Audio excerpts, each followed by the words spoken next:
Quand le jour s'achève, il existe un moment particulier dans la journée où le monde commence à ralentir, lorsque le bruit du jour s'estompe peu à peu, comme si une présence invisible baissait lentement, imperceptiblement, le volume de la réalité. Dans ces instants, entre l'agitation du jour et le calme de la nuit, nous reçoit un cadeau rare, l'opportunité de nous tourner vers l'intérieur.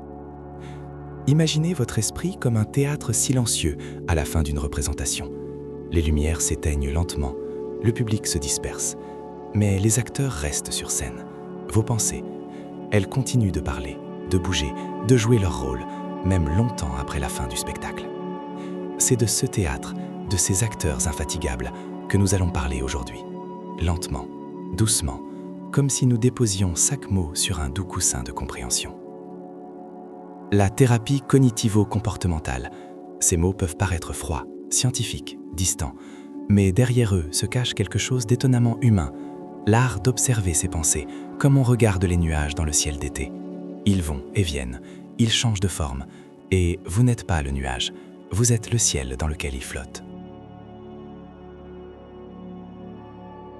Au milieu du XXe siècle, un psychologue nommé Aaron Beck fit une découverte simple mais révolutionnaire. Il observa qu'entre un événement de notre vie et ce que nous ressentons, il existe toujours un médiateur invisible, la pensée.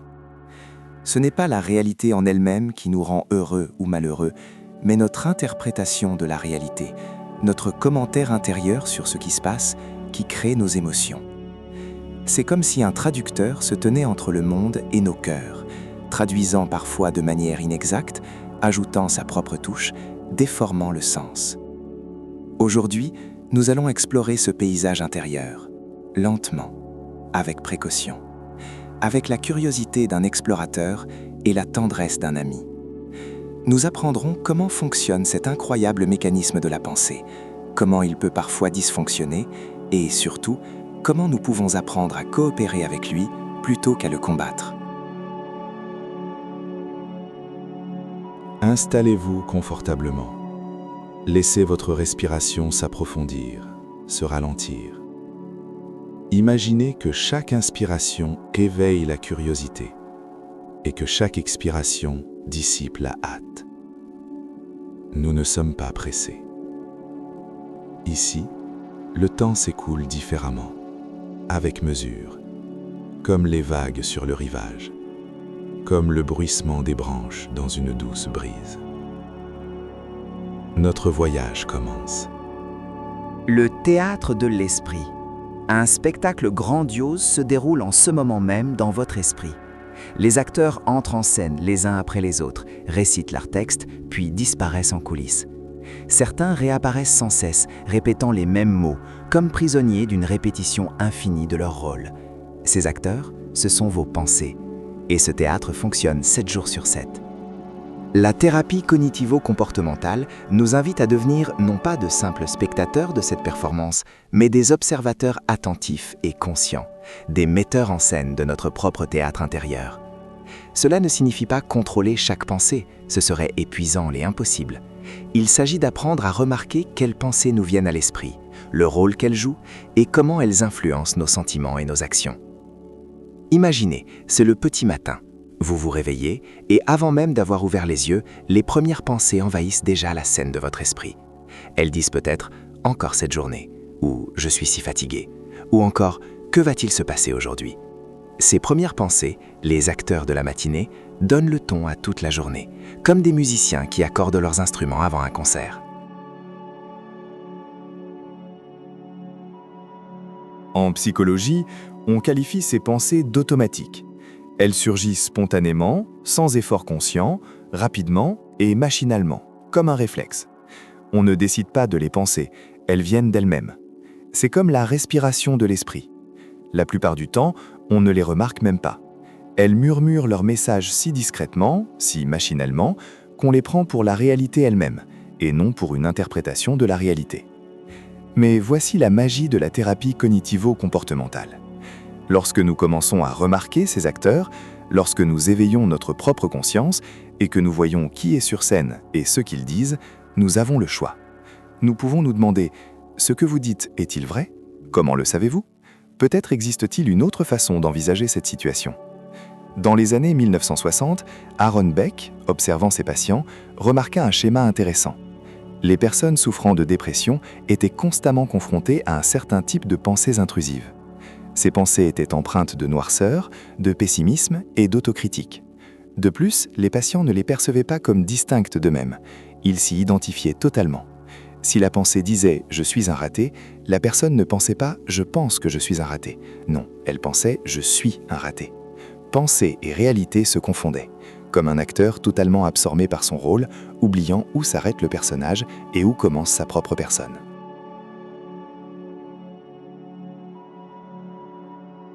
En psychologie, on qualifie ces pensées d'automatiques.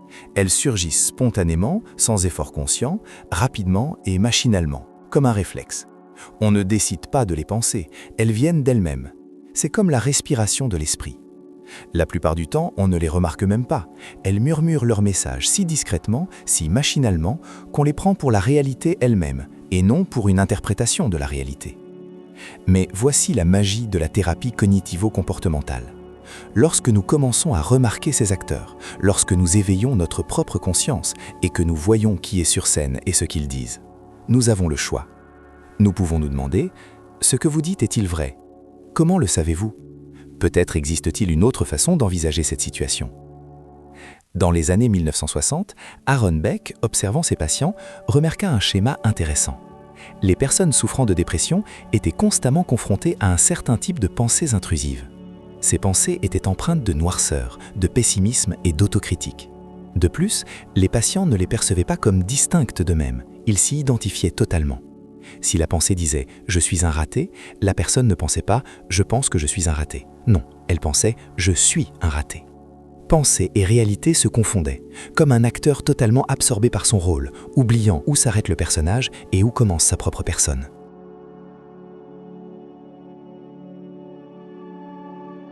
Beck a proposé une idée révolutionnaire. Et si l'on apprenait aux gens à prendre du recul par rapport à leurs pensées? Et si l'on leur montrait qu'une pensée n'est pas un fait, mais un événement de la conscience, une minuscule vague dans l'océan de l'esprit qui va et vient? Fermez les yeux un instant. Imaginez-vous assis dans un fauteuil moelleux, dans un théâtre vide. La scène est faiblement éclairée. Soudain, une pensée apparaît. Peut-être une pensée pour demain, ou le souvenir d'un événement lointain. Observez-la simplement. N'essayez pas de la chasser, n'essayez pas de l'applaudir. Contentez-vous de l'observer, avec une douce curiosité, comme on observe la neige qui tombe par la fenêtre, ou les poissons d'un aquarium. Voici la première et la plus importante compétence de la thérapie cognitivo-comportementale, l'observation.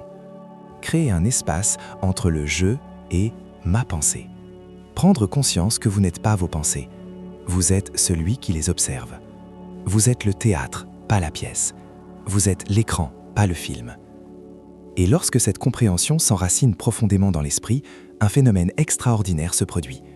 Les pensées ne disparaissent pas, elles continuent d'aller et venir, mais elles perdent leur emprise absolue sur nous. Nous cessons de croire tout ce que nous disons. Nous commençons à discerner. Est-ce la vérité?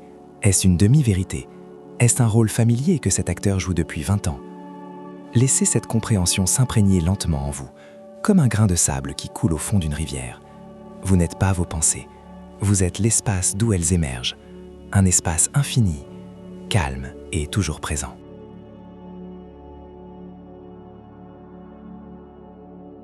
Les ombres de la conscience, distorsion cognitive. Dans le théâtre de notre esprit, il existe une troupe d'acteurs bien particulière. Apparue il y a longtemps, peut-être même depuis notre enfance, ils jouent leur rôle avec une telle conviction que nous prenons leurs paroles pour argent comptant. Ces acteurs sont passés maîtres dans l'art de la distorsion.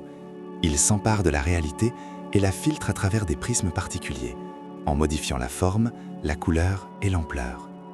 En thérapie cognitivo-comportementale, on parle alors de distorsion cognitive. Mais apprenons à mieux les connaître, découvrons leur histoire et comprenons pourquoi ils agissent ainsi. La pensée binaire est comme un acteur qui ignore les nuances. Pour lui, il n'y a que le jour ou la nuit, la réussite ou l'échec total, l'amour ou la haine. Il entre en scène et déclare avec conviction « Si je n'ai pas réussi parfaitement, alors j'ai complètement échoué. Cet acteur a peut-être émergé lorsque nous étions enfants et que le monde semblait plus simple. Maman était soit présente, soit absente, soit félicitée, soit réprimandée. Mais la réalité du monde adulte est tissée de milliers de nuances de gris, d'une multitude de possibilités entre les extrêmes. Imaginez un coucher de soleil. Est-il seulement noir et blanc? Il y a l'écarlate, l'or, le rose, le lavande, qui se fondent les uns dans les autres dans une danse infinie de couleurs. Lorsque cet acteur entre en scène, essayez de lui demander doucement « Qu'y a-t-il entre ces deux extrêmes? Quelles sont les autres options ?» Et vous verrez peut-être comment les frontières rigides commencent à s'estomper, ouvrant la voie à une vision plus douce et plus réaliste des choses. La catastrophisation est un art dramatique, un spécialiste des fins tragiques. Elle consiste à prendre un petit problème et à le transformer en tragédie cosmique. Je suis en retard à une réunion, ça veut dire que je vais me faire virer. Si je me fais virer, je ne pourrai pas payer mon loyer. Je vais me retrouver à la rue, ma vie est fichue. Cet acteur émerge de notre cerveau primitif, de la partie responsable de la survie. Il y a des milliers d'années, la capacité d'imaginer le pire et de s'y préparer sauvait des vies. Mais aujourd'hui, dans la sécurité relative du monde moderne, ce don se retourne souvent contre nous, créant une anxiété inexplicable. Lorsque la tendance à dramatiser vous envahit, essayez de vous demander doucement, sans jugement, quelle est la probabilité réelle de ce scénario, lequel est le plus réaliste. Vous constaterez souvent qu'entre petits problèmes et catastrophes, il existe bien plus d'issues probables. La télépathie est une capacité fascinante qui prétend savoir exactement ce que pensent les autres. Elle m'a regardé bizarrement, elle me prend sûrement pour un imbécile. Il n'a pas répondu à mon message, il me déteste. Cette capacité tente de nous protéger en prédisant les réactions d'autrui afin que nous puissions nous préparer. Mais le problème, c'est que ces prédictions sont presque toujours teintées de nos propres peurs et insécurités. Nous attribuons aux autres les pensées que nous redoutons le plus. La réalité est la suivante. Nous ne lisons pas dans les pensées. Nous ne pouvons pas lire dans l'esprit d'autrui. Les êtres humains sont complexes et nuancés, et leurs actions sont souvent motivées par des raisons qui nous sont totalement étrangères. Peut-être étaient-elles simplement occupées, peut-être étaient-ils simplement pris par ces occupations. Le monde ne tourne pas autour de nous, et c'est libérateur. Cela signifie que nous ne sommes pas constamment au centre de l'attention, contrairement à ce que nous croyons. La personnalisation est un comportement qui conduit à se sentir responsable de tout ce qui se passe autour de soi. Un collègue arrive au travail de mauvaise humeur, j'ai dû faire quelque chose de travers. Un silence gênant s'installe lors d'un dîner de famille. J'aurais dû préparer le repas, c'est de ma faute si c'est mal à l'aise. Ce type de personne porte le poids du monde sur ses épaules. Elle croit sincèrement être responsable des humeurs, des sentiments et des réactions des autres. Mais la vérité, c'est que chacun a sa propre vie intérieure, ses propres combats invisibles, ses propres complexités qui n'ont rien à voir avec nous. Quand la personnalisation entre en jeu, demandez-vous, quels autres facteurs auraient pu influencer cette situation ? Dans quelle mesure ai-je réellement le contrôle ? Le plus souvent, vous découvrirez que votre sphère d'influence est bien plus restreinte que vous ne le pensiez, et c'est une bonne nouvelle. Cela signifie que vous pouvez vous libérer d'un fardeau qui n'a jamais été le vôtre. Le filtrage est comme un acteur muni d'une loupe spéciale. Il ne perçoit que les aspects négatifs d'une situation, occultant tout le positif. La journée s'est pourtant bien déroulée. Un projet intéressant, une conversation agréable avec un ami, un délicieux dîner, un magnifique coucher de soleil. Mais le filtrage ne retient qu'une seule chose, cette unique remarque critique. Et toute la journée est teintée par ce seul moment négatif, comme si une goutte de peinture noire était tombée dans un verre d'eau limpide. Ce comportement est façonné par notre héritage évolutif. Le cerveau est programmé pour accorder plus d'attention aux menaces et aux problèmes, ce qui a contribué à notre survie. Mais dans le monde moderne, où la plupart des menaces ne constituent pas un danger réel pour la vie, cette tendance engendre une vision déformée de la réalité, où le bien semble avoir disparu. La méthode est simple, mais elle exige de la patience. Lorsque vous constatez que le filtre s'est immiscé dans votre perception, attirez intentionnellement et en douceur votre attention sur d'autres détails. Oui, c'est arrivé. Quoi d'autre s'est passé aujourd'hui ? Sans nier le négatif, élargissez votre perspective pour embrasser l'ensemble, avec toutes ses nuances et non une seule. L'épaule est peut-être l'acteur le plus rigide de la troupe. Il traîne avec lui une longue liste de règles sur la façon dont le monde devrait être, dont les gens devraient se comporter et dont il devrait être lui-même. Je dois toujours être productif. Les gens devraient être justes. La vie devrait être facile. Cet acteur creuse un fossé entre ce qui est et ce qu'il croit devoir être. Et c'est dans ce fossé que naît la souffrance. Albert Ellis, un psychologue qui a collaboré avec Beck, qualifiait ces pensées d'exigence. Il observait que lorsque l'on remplace « devoir » par « ce serait bien si », la tension émotionnelle diminue comme par magie. La différence entre « je devrais faire cela parfaitement » et « ce serait bien si je le faisais bien » peut sembler insignifiante, mais sur le plan émotionnel, c'est un gouffre. La première engendre pression, honte et peur. La seconde laisse place à l'humanité, aux erreurs, à l'apprentissage. Essayez de surprendre cet acteur sur scène. Écoutez le mot « devrait » et doucement, sans vous forcer, remplacez-le par « je préfère »,« j'aimerais »,« ce serait bien ». Sentez comment la qualité de cette pensée change, comment elle s'adoucit, comment votre respiration devient plus aisée. Tous ces acteurs, toutes ces distorsions cognitives ne sont pas l'ennemi. Ils essayaient de nous protéger, chacun à sa manière. Ils ont joué leur rôle si longtemps qu'ils ont oublié qu'il ne s'agissait que de rôle. La thérapie cognitivo-comportementale ne suggère pas de les chasser de la scène.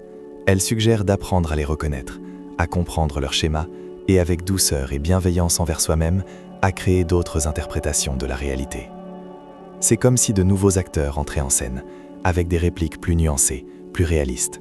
Et peu à peu, très progressivement, la performance se transforme. Les 3 miroirs, la triade de Beck.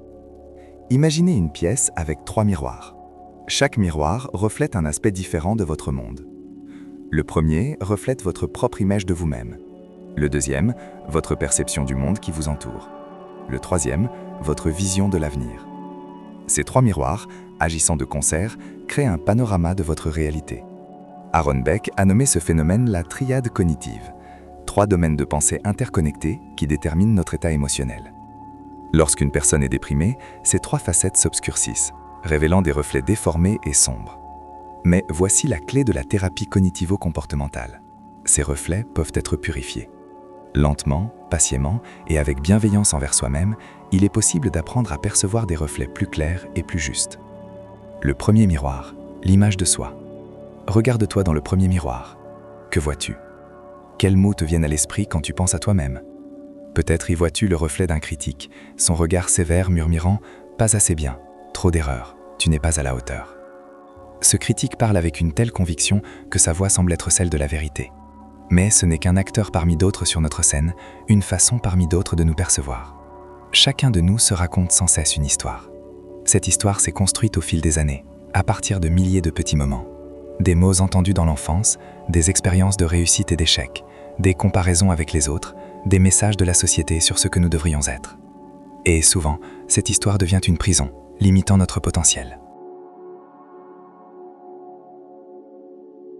La thérapie cognitivo-comportementale propose d'explorer cette histoire avec la curiosité d'un scientifique et la bienveillance d'un ami. D'où vient cette confiance en soi ? Sur quelles preuves repose-t-elle ? Qu'est-ce qui la soutient ? Qu'est-ce qui la contredit ? Il ne s'agit pas de se forger une image de soi excessivement positive, mais de développer une perspective équilibrée, honnête et empreinte de compassion. Imaginez que votre meilleur ami commette la même erreur que vous. Que lui diriez-vous ? Sans doute avec bienveillance, compréhension et soutien.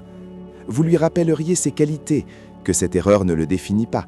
C'est l'attitude que la thérapie cognitivo-comportementale nous invite à adopter envers nous-mêmes. Un autre reflet commence à apparaître dans le miroir. Imparfait, certes, mais authentique.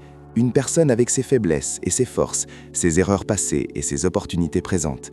Non pas une statue figée du bien ou du mal, mais un être vivant, en constante évolution, qui apprend sans cesse. Le second miroir, une vision du monde. Regardez-vous dans le second miroir. Quel genre de monde y voyez-vous ? Pour une personne, le monde est un lieu sûr, plein d'opportunités et peuplé de gens amicaux. Pour une autre, c'est un territoire dangereux, où il faut être constamment sur ses gardes, où les gens sont surtout égoïstes et où les opportunités sont inaccessibles. Il ne s'agit pas de la réalité objective, mais d'une interprétation. 2 personnes peuvent parcourir la même rue et percevoir des univers totalement différents. L'une remarque les sourires, les arbres en fleurs, les devantures de magasins attrayantes. L'autre remarque les déchets sur le trottoir, les visages renfrognés dans la foule, les problèmes et l'injustice. Ces deux films contiennent des éléments de vérité. Le monde est véritablement complexe et multiforme. Il recèle beauté et problèmes. On y trouve des personnes bienveillantes et d'autres qui causent du tort. Mais notre regard, notre perception personnelle, détermine le monde que nous découvrons au quotidien.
Le troisième miroir, l'image du futur. Regarde-toi dans le troisième miroir. Que vois-tu dans le brouillard du temps qui n'est pas encore arrivé? Pour une personne déprimée, ce miroir révèle souvent un couloir sans fin de jours gris, où rien ne change, où il n'y a aucun espoir d'amélioration. Ce sera toujours comme ça, murmure la voix. Rien ne changera, je n'irai jamais mieux. C'est peut-être la plus cruelle des distorsions, car elle anéantit ce qui permet à une personne d'endurer les difficultés actuelles, l'espoir d'un avenir meilleur. Sans cet espoir, la motivation s'évapore. À quoi bon essayer si rien ne changera de toute façon? Mais l'avenir n'est pas une réalité figée. Il est fait de probabilités, de possibilités, de potentiel. Nul ne sait ce qui se passera demain, le mois prochain, l'année prochaine. Les recherches en thérapie cognitivo-comportementale le démontrent sans cesse. Les individus changent, les situations évoluent. Ce qui paraît éternel aujourd'hui se révèle souvent éphémère.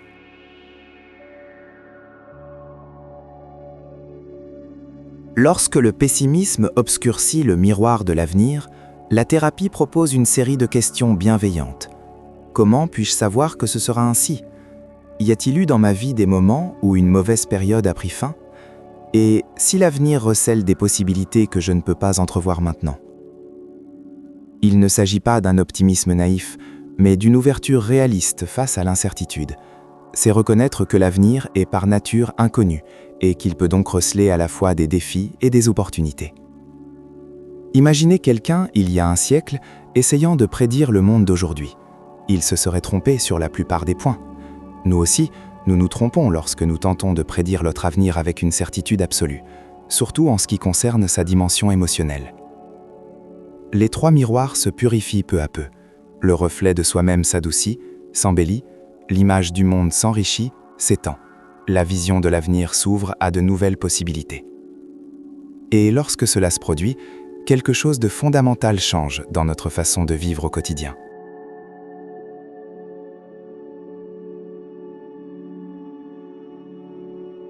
Journal de pensée, une carte du monde intérieur. Il existe une pratique ancestrale, aussi simple que respirer et aussi profonde que l'océan, l'écriture. Lorsqu'on couche une pensée sur le papier, quelque chose de magique se produit. Elle cesse de faire partie de soi et devient un objet que l'on peut observer de l'extérieur. C'est comme sortir un poisson de l'eau pour en connaître la forme, la couleur et la taille. En thérapie cognitivo-comportementale, cet outil s'appelle un journal de pensée. Mais il s'agit de bien plus qu'un simple enregistrement des événements de la journée. C'est une exploration structurée des liens entre ce qui se passe, nos réflexions à ce sujet et leur influence sur nos émotions et nos actions. C'est une cartographie du territoire intérieur que nous parcourons habituellement à l'aveuglette, en pilotage automatique. Imaginez, c'est le soir. La journée est terminée. Vous vous êtes installé dans un coin tranquille où personne ne viendra vous déranger. Peut-être qu'une tasse de tisane fume doucement à proximité. Ou une bougie dont la flamme vacille lentement dans l'air immobile. Vous prenez un carnet, pas n'importe lequel, mais un carnet spécial, agréable au toucher. Un endroit où vous reviendrez chaque soir pour ce rituel paisible de découverte de soi. Un journal de pensée se compose généralement de plusieurs colonnes. Chaque colonne offre un aperçu d'un aspect spécifique de votre expérience. Première colonne. Situation. Ici, vous notez ce qui s'est passé. Uniquement les faits, sans interprétation. Pas « réunion horrible avec le patron », mais « réunion avec le patron au cours de laquelle il a relevé 3 erreurs dans le rapport ». Pas « mon ami m'ignore », mais « mon ami n'a pas répondu à mon message de la journée ». C'est plus difficile qu'il n'y paraît. Nous sommes tellement habitués à mélanger faits et interprétations qu'ils ne font plus qu'un. Mais cette distinction est cruciale, car c'est l'interprétation que nous allons analyser dans les prochains articles. Et pour ce faire, il nous faut d'abord l'isoler, la dissocier de la réalité brute de l'événement. Deuxième colonne, pensée automatique. Et ici, notez ce qui vous est venu à l'esprit lorsque cette situation s'est produite. Ces acteurs dont nous avons parlé, ils sont apparus instantanément, ont récité leurs répliques et ont provoqué une réaction émotionnelle. Peut-être « je ne fais jamais rien de bien » ou « il pense que je suis incompétent » ou encore « je ne compte pas pour mon ami ». Notez ces pensées telles qu'elles vous viennent. Ne les modifiez pas et ne les rationalisez pas. Laissez-les sur le papier dans leur forme originale, souvent irrationnelle. C'est important, car ce n'est qu'en reconnaissant une pensée pour ce qu'elle est que nous pouvons commencer à la travailler.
Cinquième colonne. Preuve contre. Maintenant, et cela demande généralement un effort, cherchez des faits qui contredisent cette idée. Qu'est-ce qui réfute l'affirmation « je ne fais jamais rien de bien » Il pourrait s'agir de « la majeure partie du rapport était exacte »,« j'ai mené à bien un projet le mois dernier »,« un collègue a fait l'éloge de mon travail cette semaine ». Ces faits sont toujours présents, mais lorsque nous sommes sous le coup de l'émotion, lorsque le biais de filtrage cognitif est activé, nous ne les remarquons pas. Tenir un journal de pensée nous oblige à ralentir et à les rechercher activement. Souvent, ce simple exercice suffit à apaiser les émotions, car la situation s'équilibre. La pensée perd de son emprise.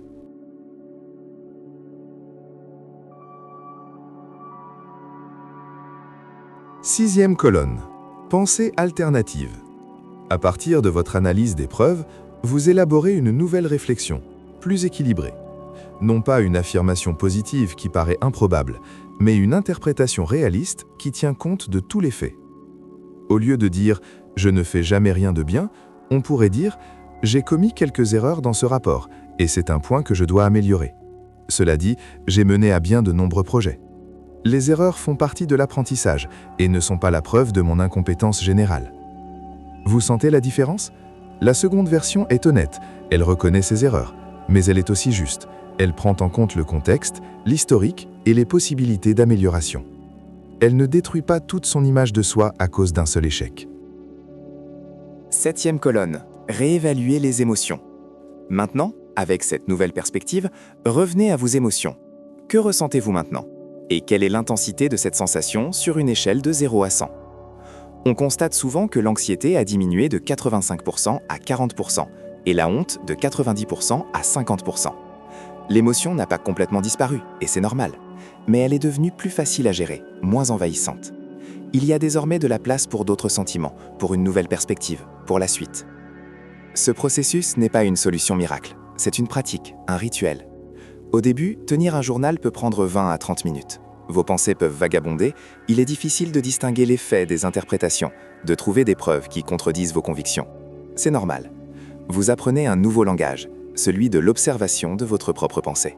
Mais avec le temps, cela devient plus naturel. On commence à saisir les pensées automatiques dès qu'elles surgissent, sans même les noter. L'observateur intérieur se développe. Et progressivement, imperceptiblement, nos schémas de pensée se modifient. Imaginez que vous tracez de nouveaux chemins dans la forêt de votre esprit. Au début, les vieux chemins, ceux que vous empruntez depuis des années, sont larges, confortables, automatiques. Les nouveaux chemins sont à peine perceptibles. Il faut faire des efforts pour les trouver et les créer. Mais chaque fois que vous choisissez un nouveau chemin, il devient un peu plus large, un peu plus visible. Et les anciens, ceux que vous cessez d'utiliser, s'estompent peu à peu. Ils ne disparaissent pas complètement, mais ils cessent d'être le seul chemin possible.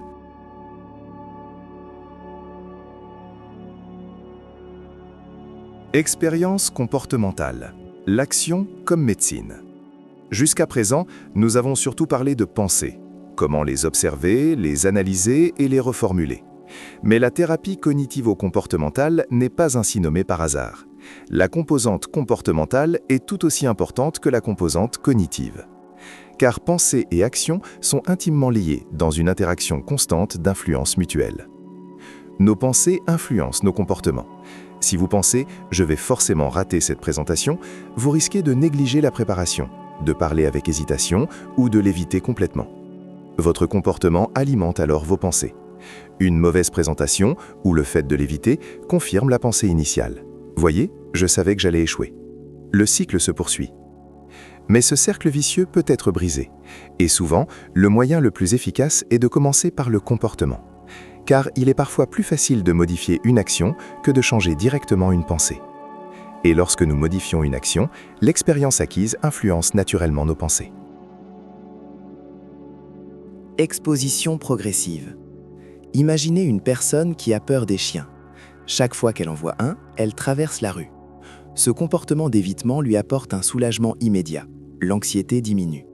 Mais à long terme, il intensifie la peur. Car l'évitement confirme la pensée « les chiens sont dangereux et je ne peux pas surmonter cette peur ». La thérapie cognitivo-comportementale propose une approche différente, très lente, très progressive, dans le plus grand respect de la peur. On l'appelle exposition progressive. Il s'agit de créer une échelle de petites étapes, chacune un peu difficile, mais jamais insurmontable. Première étape. Regardez des photos de chiens dans des environnements sécurisants. Observez l'anxiété, laissez-la monter, puis, en restant avec ce malaise, découvrez qu'il ne s'amplifie pas indéfiniment. L'anxiété atteint un pic, après quoi elle diminue naturellement. C'est une découverte fondamentale. Les émotions sont comme des vagues, elles montent et descendent. Deuxième étape, regardez des vidéos de chiens. Troisième étape, observez le chien à travers une fenêtre, de loin. Quatrième étape, marchez du même côté de la rue avec le chien en laisse, à 10 mètres de distance. Chaque étape est une expérience. Vous testez vos prédictions. Si je vois un chien, mon anxiété deviendra insupportable. Je vais perdre le contrôle. Le chien va forcément attaquer. Progressivement, l'expérience montre que ces prédictions sont erronées. L'anxiété est gérable. Vous gardez le contrôle. La plupart des chiens ne sont pas agressifs. Cela fonctionne non seulement avec les peurs, mais aussi dans de nombreux domaines où nos pensées limitent nos actions. Activation dans la dépression. La dépression s'accompagne souvent d'une perte de motivation et d'énergie. On se dit « je suis trop fatigué pour faire quoi que ce soit ». Ou encore « de toute façon, rien ne me fera plaisir, alors pourquoi essayer ?» À cause de ces pensées, on reste au lit, on évite les contacts sociaux et on abandonne les activités qui nous procuraient autrefois de la joie. Voici le paradoxe de la dépression. L'inaction ne fait qu'empirer les choses. Moins on agit, plus on se sent mal. Plus on est convaincu que rien ne pourra nous aider. Le cercle vicieux se resserre. L'activation comportementale est une technique qui vous invite en douceur, très doucement, à faire quelque chose, même si vous n'en avez pas envie. Pas de grandes choses, de petites actions. Levez-vous et prenez une douche. allez faire une promenade de 5 minutes, appelez un ami, faites une tâche simple. Il est important de noter qu'il ne s'agit pas de se ressaisir ou de savoir rester positif. C'est une expérience structurée. Avant de commencer, vous évaluez le plaisir que vous pensez procurer l'activité sur une échelle de 0 à 10. Ensuite, vous la réalisez. Puis, vous évaluez votre plaisir réel. Souvent, on constate une incohérence.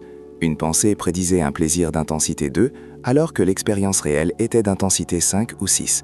Cela ne signifie pas que la dépression a disparu comme par magie, mais que ses prédictions sont erronées, qu'il est, après tout, possible de ressentir autre chose que le vide. Et cette petite découverte peut être le point de départ d'un changement.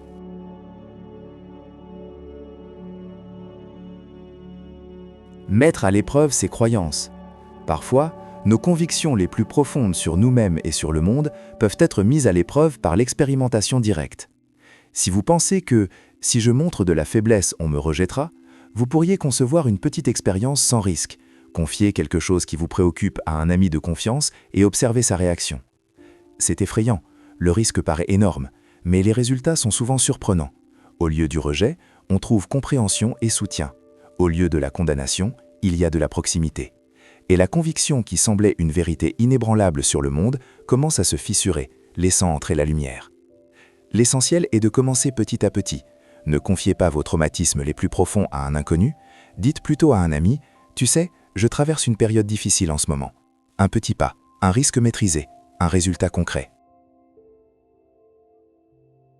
Au fil du temps, d'expérience en expérience, de nouvelles données s'accumulent, des données qui contredisent les anciennes croyances, et très lentement, presque imperceptiblement mais sûrement, les croyances commencent à changer. Non pas parce qu'on s'est forcé à croire quelque chose de nouveau, mais parce que la réalité, vérifiée empiriquement, a montré autre chose.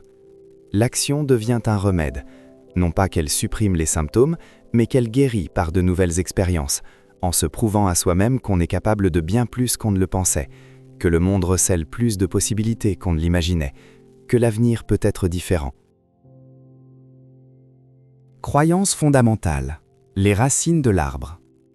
Si les pensées automatiques sont les feuilles de l'arbre de notre psyché, alors les croyances profondément ancrées en sont les racines.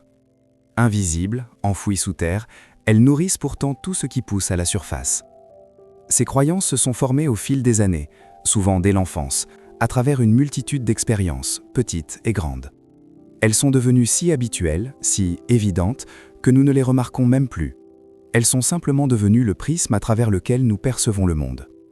Une croyance fondamentale n'est pas une simple pensée, c'est une conviction profonde sur soi-même, sur les autres, sur le fonctionnement du monde. Elle se formule souvent comme une affirmation absolue « Je ne mérite pas d'être aimé ». Le monde est dangereux. On ne peut faire confiance à personne. Si je révèle ma véritable nature, je serai rejeté. Ces croyances ne sont pas apparues par hasard. Un événement survenu durant l'enfance a sans doute jeté les bases de telles croyances.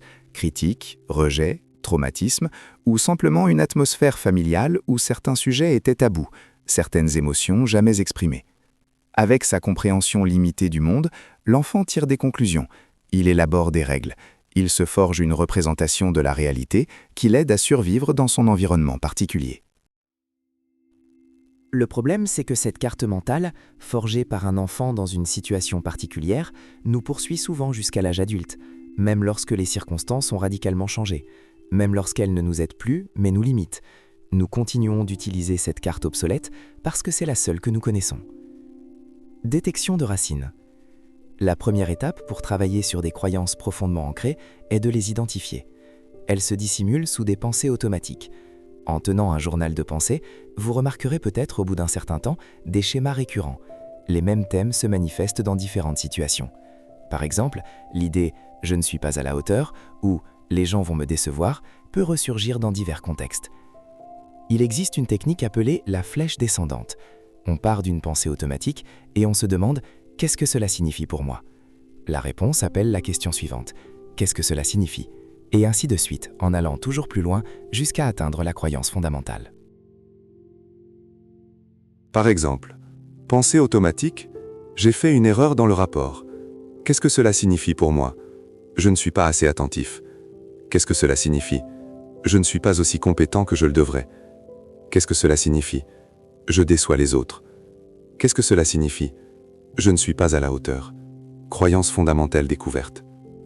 Lorsqu'on remonte à la source du problème, une réaction émotionnelle se produit souvent. Tristesse, honte, prise de conscience. Cette conviction n'est pas qu'une simple pensée, c'est quelque chose que l'on croit profondément, souvent sans même s'en rendre compte. Comprendre l'origine. Il est parfois utile de comprendre l'origine d'une croyance, non pas pour blâmer quelqu'un ou ressasser le passé, mais pour réaliser que cette croyance était une réaction compréhensible face à certaines circonstances.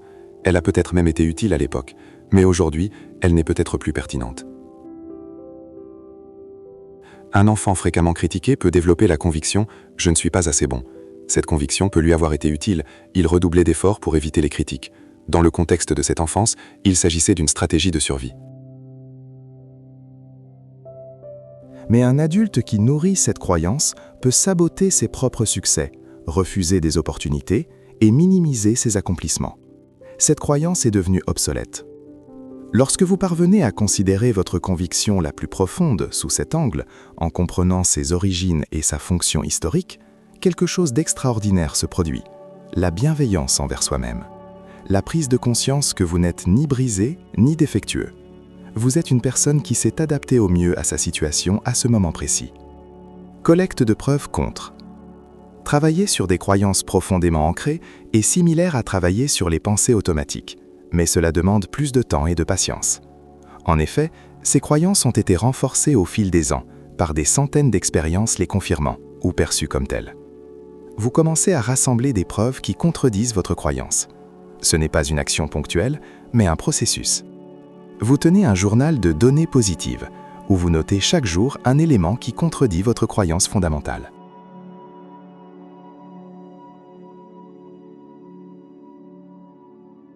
Croyance, je ne mérite pas d'être aimé. Preuve du contraire. Un ami m'a appelé juste pour discuter. Un collègue m'a sincèrement remercié pour mon aide. Mon partenaire m'a pris dans ses bras ce matin.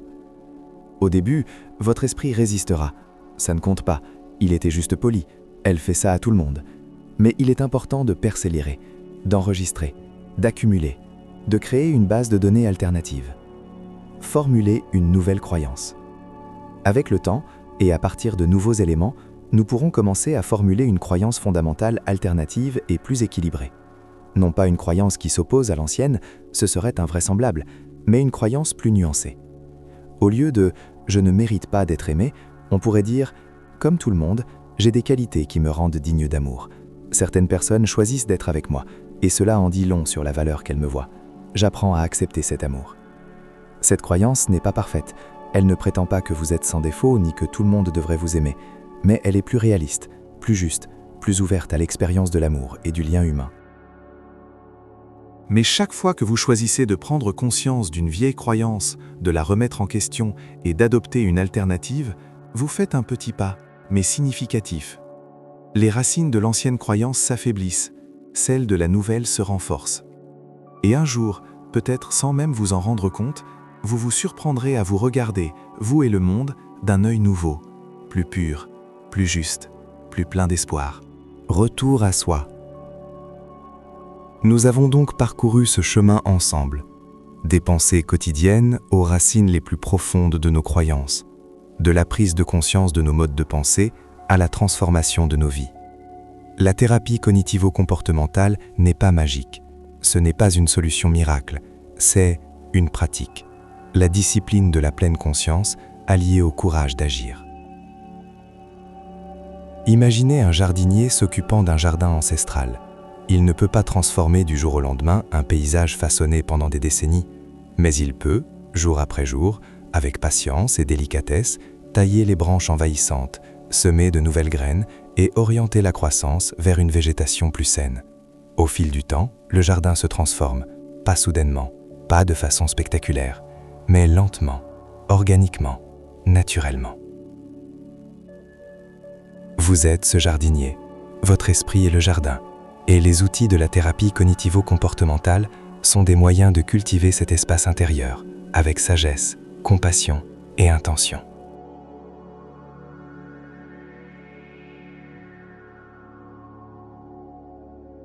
Vous n'êtes pas prisonnier de vos schémas de pensée actuels. La neuroplasticité, c'est-à-dire la capacité du cerveau à créer de nouvelles connexions neuronales, se poursuit tout au long de la vie. Chaque fois que vous choisissez une nouvelle pensée, une nouvelle action, une nouvelle réaction, vous restructurez littéralement votre cerveau. Progressivement, neurone par neurone, connexion par connexion. La pratique comme mode de vie. La thérapie cognitivo-comportementale ne s'arrête pas à la fin du cycle thérapeutique. Ce n'est pas une expérience ponctuelle que l'on oublie ensuite. Elle s'intègre à votre façon d'appréhender vous-même, vos pensées et votre vie. Tenir un journal de pensée n'est plus une obligation, mais une opportunité, un moment en fin de journée où l'on s'assoit avec soi-même, comme avec un ami cher, et où l'on se demande « Comment s'est passée ta journée ? Qu'as-tu remarqué ? Comment t'es-tu senti ?» Cela devient un rituel de bien-être, aussi important que de se brosser les dents ou de bien dormir. Observer ses pensées devient un processus discret, qui se déroule naturellement tout au long de la journée. Ce n'est ni obsessionnel, ni fatigant, simplement une présence douce et consciente. Remarquer ce qui se passe dans son monde intérieur, sans jugement, avec une douce curiosité. Les expériences comportementales deviennent une manière d'explorer la vie. Au lieu d'éviter systématiquement ce qui nous fait peur, on se demande « et si j'essayais ? Et si je testais cette hypothèse ?» La vie devient un laboratoire où l'on recueille constamment de nouvelles données sur soi-même et sur le monde. L'autocompassion comme fondement. Un thème central se dégage, l'autocompassion. La thérapie cognitivo-comportementale ne consiste pas à se critiquer pour des pensées erronées ou des croyances irrationnelles. Il s'agit de comprendre comment ces pensées et croyances sont apparues, quelles fonctions elles cherchaient à remplir, puis, en douceur et dans le respect de leurs intentions, de trouver des alternatives plus saines. Lorsque vous vous surprenez à raisonner de manière erronée, votre réaction ne devrait pas être « Eh bien, me revoilà à penser de travers, quelle bêtise !» Cela ne fait qu'ajouter une nouvelle couche de pensées négatives aux anciennes. La réaction pourrait plutôt être « Ah, intéressant, la tendance à la catastrophisation est de retour. Bonjour, vieil ami. Je comprends que tu essaies de me protéger en me prévenant du pire. Merci, mais essayons d'analyser la situation de manière plus objective. Vous voyez la différence ? C'est la même pleine conscience, mais contrainte de bienveillance. C'est un changement intérieur, pas une lutte contre soi-même.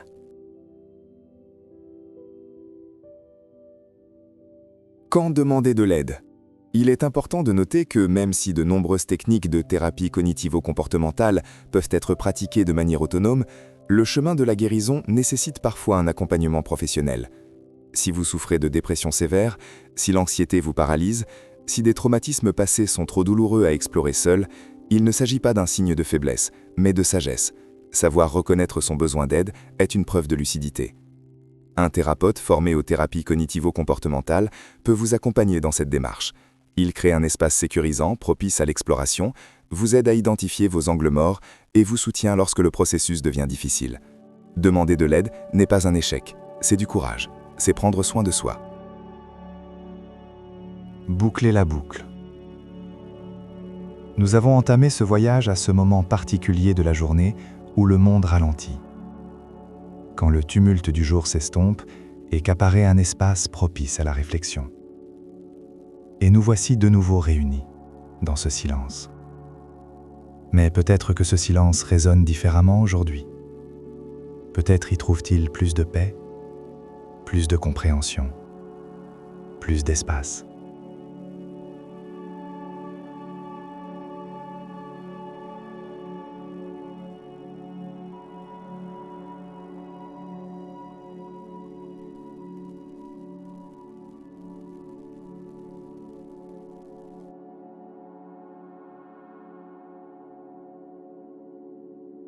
Votre respiration poursuit son rythme. Inspirez, expirez, lentement, régulièrement, comme les vagues sur le rivage qui étaient avant vous et qui seront après vous, le rythme éternel et apaisant de la vie. Tes pensées vont et viennent sans cesse, et c'est normal. Tu as appris à ne pas t'y accrocher, à ne pas les combattre, juste à regarder les nuages flotter dans le ciel.